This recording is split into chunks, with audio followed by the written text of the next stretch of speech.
नमस्कार दोस्तों, एक बार फिर से आपका स्वागत है सलोनी क्वेस्ट में। साथियों, भारत पाकिस्तान पर वाटर स्ट्राइक तो किया ही था सिंधी जल समझौते को रद्द करके, लेकिन अब इसके बाद भारत बांग्लादेश पर भी वाटर स्ट्राइक के फिराक में है। पूरा मामला क्या है, आज की वीडियो में बहुत ही आसान भाषा में मैं आपको समझाऊंगी। भारत जो बांग्लादेश के साथ एक संधि करके रखा हुआ है, गंगा वाटर शेयरिंग संधि, इस पर दोबारा से पुनर्विचार करने या कहें कि इसको दोबारा से ठीक ठाक करने के लिए कह रहा है। और भारत चाहता है कि इस पर पुनर्विचार हो और उसके बाद भी कुछ न कुछ चीजें ऐसी की जाएं जिससे भारत के पक्ष में थोड़ा सा वाटर और रहे। अब बांग्लादेश की तरफ थोड़ा सा कम वाटर जाए, अब कम जाए या पूरा भारत आएगा, ये क्या होगा मामला, आज इसको वीडियो में हम लोग समझेंगे। पाकिस्तान में सिंधु नदी जल समझौते को रद्द करके के बाद उसके जैसे कि कॉन्स्टिट्यूंस हुए थे, मैंने आपको उस टाइम भी बताया था कि ये तुरंत नहीं दिखेगा। भाई, नदी का पानी है, ये आना बंद कर दिया गया तो तुरंत सारा पानी तो गायब नहीं हो जाएगा, उड़ जाएगा नहीं, तो जो पानी है वो महीने 2 महीने चलेगा, उसके बाद इफेक्ट देखने को मिलता है। ये चीज अब हो रही है, जैसा कि अब महीने 2 महीने तक वो लोग महीने 2 महीने पर हुआ, वहां पर कोई असर पड़ा। वो लोग खूब खुश थे। अब धीरे धीरे बोलना शुरू कर रहे हैं हर मंचों से कि भाई सिंधु नदी जल समझौते के लिए भारत को दोबारा से वो लेना चाहिए, नहीं तो हम वर्ल्ड बैंक के पास जाएंगे, यूएन के पास जाएंगे, ऐसा करेंगे वैसा करेंगे, या ट्रम्प को बुलाएंगे या तो चाइना को बुलाएंगे। लेकिन अब कुछ भी उसका असर देखने को नहीं मिल रहा है। भारत ने क्लियर कर दिया है सिंधु जल समझौता दोबारा से रिस्टोर नहीं होगा तब तक जब तक आतंकवाद को पनाह देना ये लोग बंद नहीं कर देते। खैर, हम लोग इसमें आ जाते हैं आज के टॉपिक पर, बांग्लादेश को लेकर के। जैसा कि भारत टाइम का जो नव भारत टाइम है, इसका आर्टिकल है भारत और बांग्लादेश के बीच गंगा जल संधि क्या है।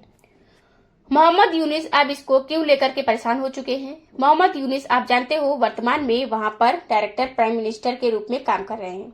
भारत के पड़ोसी देशों में एक पड़ोसी देश है बांग्लादेश, एक पड़ोसी देश है पाकिस्तान, नेपाल, म्यांमार और भूटान। ये सभी पड़ोसी देश हैं भारत के।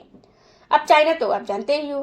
तो देखो, यहाँ पर सिंधु नदी जल समझौता की बात उससे हुआ था, यहाँ पर भारत ने पानी रोक दिया है और भारत का ये कहना है। अब देखो, अब इसमें भी बहुत लोग कंफ्यूज होते हैं, मिस इन्फॉर्मेशन हो जाता है कि जरिए कि मतलब सिंधु नदी का पानी कैसे रोक सकते हैं, वहां पर रुकेगा नहीं, कुछ डैम ही नहीं है, ऐसा है वैसा है। तो देखिए, सिंधु नदी जलतंत्र का जो पानी रोका गया है, वो जो सिंधु नदी जलतंत्र के तहत जो ट्रीटी की गई थी, नदियों का पानी अपनी तरफ, 3 नदियों का पानी उनकी तरफ। तो मैं आपको इधर उसको जैसे कि ऊपर वीडियो हम बता दें, आपको ये बता भी चुके हैं, अच्छे से समझा भी चुके हैं। यहाँ पर हम ये रूल चल रहा था किसका, 70 और 30% का पानी भारत की तरफ रहेगा, 30% उधर जाएगा इन 3 नदियों का, और पश्चिमी 3 नदियों का 70% पाकिस्तान के पास जाएगा, 30% भारत के पास आएगा। लेकिन हो क्या रहा था, हो ये रहा था कि भारत के पास जो 70% आ रहा था, बस वही आ रहा था। इसके अलावा जो इस वाले का जो 30% मिलना था वो भी हमें नहीं मिल रहा था, तो वो सब पाकिस्तान ले रहा था। दूसरी बात, इधर का 30% का भी काफी हिस्सा जो पाकिस्तान में जा रहा था। तो हम लोगों ने इस नदी जल समझौते के तहत पानी रोका है। उसमें क्या मतलब ये किया कि जो ये अपनी तरफ से जो अपना वाला हिस्सा था ना, उसको हमने स्टॉप कर दिया। चेनाब नदी का पानी, डैम वहां पर रोका, चेनाब नदी पर डैम है, झेलम पर है, तो इन सबके डैम के थ्रू हम लोगों ने पानी रोका। सिंधु नदी जलतंत्र का पानी रोका गया है। हम लोग सिंधु नदी वाटर ट्रीटी की बात कर रहे हैं, ये बात आपको समझना होगा। आप जैसे व्हाट्सएप यूनिवर्सिटी से हाफ जो पढ़ के या किसी के इधर उधर से नेता से हाफ सुन करके इधर उधर कमेंट करते हो। खैर, अब आपको क्लियर हो गया होगा। अब आते हैं जैसे कि हम लोग भारत और बांग्लादेश के इस गंगा शेयरिंग प्लान पर। तो गंगा शेयरिंग प्लान जो है ये 1996 में हुआ था भारत और बांग्लादेश के बीच में, कि गंगा नदी का जो पानी कैसे शेयर होगा। इसको आप जानने से पहले थोड़ा सा आप जान लो।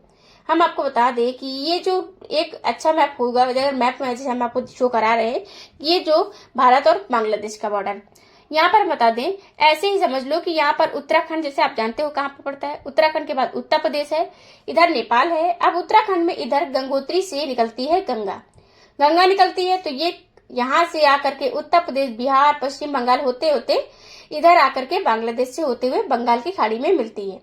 अब जो गंगा नदी है ना, ये भारत की सबसे लंबी नदी है, 2525 किलोमीटर इसकी टोटल लंबाई है। यहाँ पर जब पहुंचती है गंगा, इधर से आती है ब्रह्मपुत्र नदी असम से होते हुए, तो असम से होते हुए मेघालय नहीं होती है, असम से होते हुए ये ऐसे आ जाती है। मेघालय बगल में पड़ता है थोड़ा सा, तो ये आती है यहाँ ब्रह्मपुत्र बनकर। ब्रह्मपुत्र जो है आती है, ये नदी यहाँ पहुंचने के बाद इसे जमुना कहा जाता है बांग्लादेश में, और जो पहुंचती है। और ऐसे ही गंगा जो है हमारे भारत देश से जाती है, तो उसे बांग्लादेश में पद्मा कहा जाता है। पद्मा, ये दोनों जब मिलती है ना वहां पर बांग्लादेश में जाकर, इसे संयुक्त जो जलधारा बनती है, मिलने के बाद इसे मेघना कहा जाता है। और मेघना जलधारा यहाँ पर बांग्लादेश के बंगाल की खाड़ी में आकर के यहाँ पर गिर जाती है, सुंदरवन का डेल्टा बनाती है।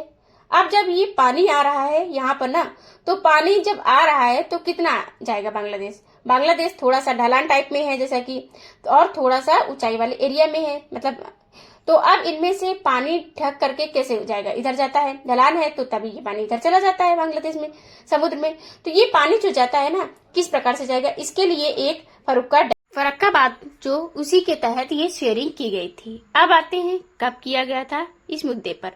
तब ये समझौता 1996 में हुआ था भारत के प्रधानमंत्री और बांग्लादेश के प्रधानमंत्री के बीच में। उस टाइम पर भी तत्कालीन प्रधानमंत्री शेख हसीना थी। वही शेख हसीना नई नई प्रधानमंत्री बनकर के आई हुई थी, जो अभी वर्तमान में भारत की सरकार में बैठी हुई है। अब समझौते के अनुसार ये था कि हर एक साल में 1 जनवरी से लेकर 31 मई के बीच में गंगा के पानी का बंटवारा किया जाएगा। ये समय गंगा नदी में पानी की कमी का होता है, क्योंकि इस टाइम पर अब भाई चल रहा होता है मार्च अप्रैल मई, पानी की कमी तो होती रहती है, गर्मी बहुत ज्यादा चरम सीमा पर होती है। फिर जून से मानसून आता है, उसके बाद बारिश होने के बाद गंगा नदी का जो जल स्तर है वो भी बढ़ने लगता है।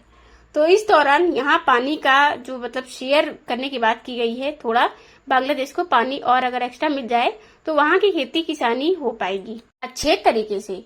तो अब इस समझौते की जो अवधि है ना, ये बताएं इसमें, तो ये 1996 में हुई थी। अवधि की बात हो रही, शुरुआत कब से हुई थी समझौते की, 1996। 30 साल के लिए थी ये अवधि। 30 साल एक्चुअल में कंप्लीट हो रहा है 2026 में। तो आप देख सकते हैं यहाँ पर जैसा कि तो 2026 30 साल कंप्लीट होने के बाद भारत ने कहा कि आप पुनर्विचार करेंगे। भाई हर चीज की वैलिडिटी होती है।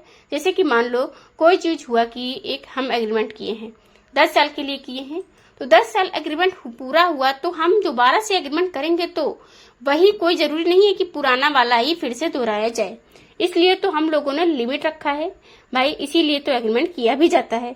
30 साल के लिए किया जाएगा, उसके बाद 30 साल के बाद देखेंगे उस टाइम की सिचुएशन से अनुसार, अगर हमें ठीक लगेगा सब कुछ तो एग्रीमेंट करेंगे। इसीलिए तो एग्रीमेंट जैसा इसलिए होता ही है। तो चाहे किसी भी चीज का हो, अगर वैलिडिटी है तो दी गई है, तो भाई इसलिए उसका इसके बाद देखेंगे।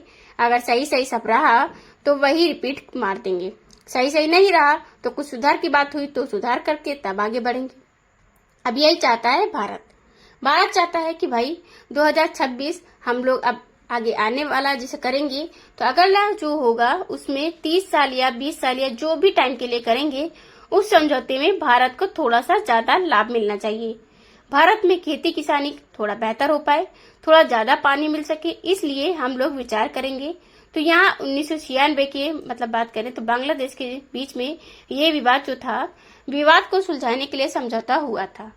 पहले शुरुआत तो 1975 से हुई थी, लेकिन फिर फरक्का बांध बना। उसके बाद फिर 1996 में ये ट्रीटी हुई कि इसके तहत बांध के अब गंगा का जो पानी है हुगली नदी में डाला जाएगा, ताकि कोलकाता बंदरगाह में जहाजों का आना जाना आसान हो जाए। और समझौते में किया गया कि भारत और बांग्लादेश पानी बांटेंगे, करवा सकता है इनको। इसमें जो पश्चिम बंगाल सरकार का भी अहम रोल था, और पश्चिम बंगाल सरकार भी यहाँ पर केंद्र सरकार के इस मामले में बिल्कुल पक्ष में है। पश्चिम बंगाल की गवर्नमेंट भी यह कह रही है कि भाई इस समझौते में जो नियम है वो उनको जरूर उनकी जरूरतों के लिए काफी नहीं है। वी नीड मोर, हमारे नागरिकों के लिए, सिंचाई के लिए और हमारे विद्युत के उत्पादन के लिए और ज्यादा हमें पानी चाहिए, और हम लोग को इस समझौते पर पुनर्विचार करना होगा। पश्चिम बंगाल सरकार ने ही ये बात दिया है। सरकार केंद्र सरकार को अगर अब बात करें, अब की बार जब ट्रीटी खत्म हो रही है तो 2026 में, तो उसके बाद जब होगा तो भाई इसके लिए थोड़ा सा हमारा ध्यान देना, पश्चिम बंगाल ने कहा है। तो अब यहाँ भारत चाहता है कि पश्चिम बंगाल और बांग्लादेश के बीच पानी का बंटवारा सही तरीके से हो जाए, इसलिए इस समझौते पर पुनर्विचार करने की जरूरत है। भारत इस संधि में बदलाव चाहता है ताकि जो सिंचाई, बंदरगाह, देखभाल और बिजली उत्पादन पानी हो सके। अब इससे जो बौखलाए, अगर बात करें कौन है बौखलाए हैं भाई, मोहम्मद यूनिस चाचा। अब ये तो भारत चाहता है कि कुछ और पानी जैसा कि भारत में मिले हमें, तो अब इसीलिए क्या बात आती है कि रद्द हो जाएगा क्या गंगा जल संधि। देखो रद्द तो नहीं होगा। अब ऐसा नहीं होगा कि पाकिस्तान की तरह यहाँ पर इनको ऐसा कर दिया जाए कि नहीं पूरा पानी मोड़ लेंगे हम लोग या पानी नहीं जाने देंगे, यहाँ पर ऐसा नहीं होगा। लेकिन हाँ, कुछ ज्यादा हिस्सा भारत को मिलने लगेगा, क्योंकि भारत इस पर जब पुनर्विचार करेगा तो इसी मामले पर आकर के रुकेगा, क्योंकि इसमें ऐसा नहीं है कि कोई थर्ड पर्सन हो, जैसे सिंधु नदी जल समझौते में थर्ड पर्सन वर्ल्ड बैंक है। अब वर्ल्ड बैंक के सामने आकर के दोनों ने बैठ करके किया था समझौता, और ये भी कहा गया था कि उसमें कि वर्ल्ड बैंक मध्यस्थता करेगा। हालांकि अब भारत उसको भी कैंसिल कर दिया। अब भारत कह रहा है हम किसी भी प्रकार की मध्यस्थता नहीं बर्दाश्त करेंगे, लेकिन इस केस में पहले ही मध्यस्थता कोई वाला सिस्टम है ही नहीं। ये तो इसीलिए 1996 में अभी जाकर के हुआ, 1960 में हुआ था, उस टाइम वाली गलती हम दोबारा नहीं दोहरा जाएंगे इसे। तो 1996 में हम लोगों ने सबक लेकर के ये किया कि भाई समझौता जो था ना हम दोनों के बीच होगा, कोई तीसरा नहीं आएगा इसमें बीच में। तो अब इसमें तीसरा नहीं आएगा, और भारत जो है, भारत के पास पूरा, भाई भारत नहीं पानी जा रहा है जैसे भारत से, तो भारत के पास पूरा ऐज है, और इसका भारत के ऐज का क्या फायदा उठा सकता है, भारत अपनी शर्तों पर इसको मनवा सकता है। इसमें पश्चिम बंगाल सरकार की भी अहम रोल था, और पश्चिम बंगाल सरकार भी यहाँ पर केंद्र सरकार के इस मामले में बिल्कुल पक्ष में है। तो पश्चिम बंगाल की गवर्नमेंट भी कह रही है कि भाई इस समझौते में जो नियम है वह इनको जरूर उनकी जरूरतों के लिए काफी नहीं है। तो वी नीड मोर, हमारे नागरिकों के लिए सच्चाई के लिए और हमारे विद्युत के उत्पादन के लिए और ज्यादा पानी चाहिए हमें, और हम लोग इस समझौते पर पुनर्विचार करना होगा। पश्चिम बंगाल सरकार ने भी ये बात दिया है सरकार से, केंद्र सरकार की अगर अब की बार जब टीटी खत्म हो रही है तो 2026 में, तो इसमें जब बाद में होगा ना जब, तो भाई इसके लिए थोड़ा सा हमारा भी ध्यान देना, ये कहा पश्चिम बंगाल सरकार ने। तो अब यहाँ भारत चाहता है कि पश्चिम बंगाल और बांग्लादेश के बीच पानी का बंटवारा सही तरीके से हो जाए, इसीलिए इस समझौते पर पुनर्विचार करने की जरूरत है। भारत इस संधि में बदलाव चाहता है ताकि सिंचाई, बंदरगाह, देखभाल और बिजली उत्पादन पानी हो सके। अब इससे बौखलाए कौन है? बौखलाए हैं भाई मोहम्मद यूनुस चाचा। ये क्यों बौखलाए हैं? पिछले दिनों में ये जो बहुत ज्यादा पूर्व पाकिस्तान, पूर्व चाइना हो गए थे, भारत को 3 फ्रंट वार से घेरने की कोशिश कर रहे थे कि भाई हम तो तीनों तरफ से हमला कर देंगे, हम लोग पूर्वोत्तर को काट ले जाएंगे, मतलब तरह तरह की बड़ी बड़ी बोलापन वाली बातें कर रहे थे। पिछले दिनों कई बार, अभी मैंने जैसा कुछ दिन पहले ही आपको एक बार वीडियो में दिया था, जब तीनों देशों के प्रतिनिधि जाकर चाइना से मुलाकात, मतलब चाइना में मुलाकात भी किए हैं और एक नया गठबंधन जोड़कर बना रहे हैं, चाइना, पाकिस्तान और बांग्लादेश। इस समय ये बांग्लादेश बहुत ज्यादा प्रो पाकिस्तान होकर चल रहा है। तो ऐसे में पाकिस्तान को तो यहाँ भिखारी बनाने के लिए पूरा प्रयास कर ही दिया गया है, काम कर ही दिया गया है, सिंधु नदी जल समझौता कर करके। बांग्लादेश जो है अब ये खुल करके अपनी बात बोल भी नहीं पाएगा। क्यों? क्योंकि रिश्ते पहले से ही खराब करके बैठे हुए हैं। भारत के पास तो मौका है, बहुत बड़ा बोलापन दिखा रहे थे उधर।